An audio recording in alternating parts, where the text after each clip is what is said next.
Għall-ewwel darba fl-istorja, ir-rata ta' impjiegi f'Malta laħqet 63.9%, dettalji konfermat mill-Uffiċċju Nazzjonali tal-Istatistika.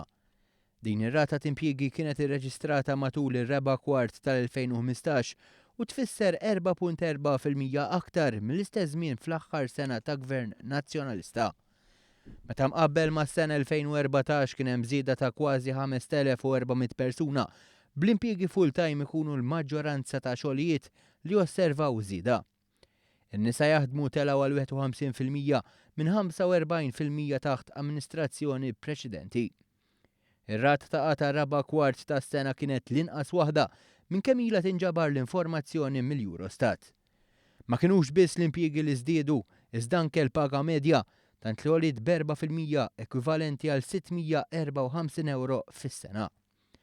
Dan jikkuntrasta bil-kbir mal-aħħar sena ta' gvern preċedenti, meta l-paga medja għoliet b'1.9% u kien hemm inflazzjoni ta' 2.4%, b'dan ifisser li l-ħaddiem kien mar lura b'70 €.